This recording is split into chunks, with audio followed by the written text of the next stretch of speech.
In this exercise, we'll solve the radical equation, the square root of 6x plus 13 equals x plus 3. Now I have one radical in this equation, and it is isolated on one side of the equal sign, so I can just begin by using the principle of squaring, and I can square both sides of the equation.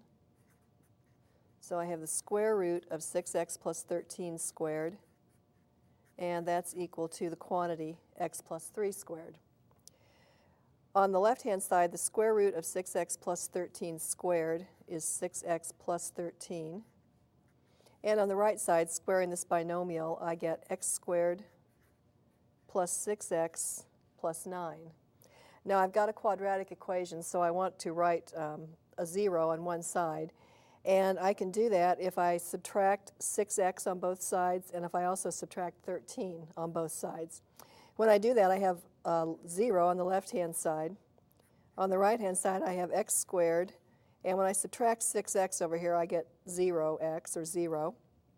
And when I subtract 13 on the right-hand side, I get 9 minus 13, or negative 4. Now I can factor x squared minus 4. That's x plus 2 times x minus 2. And now I can use the principle of zero products. If this product is 0, then x plus 2 equals 0, or x minus 2 is equal to 0. Solving this equation, I get x equals negative 2, and this gives me x equals 2.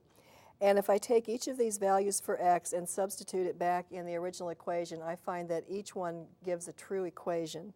So both of these numbers check, and we can say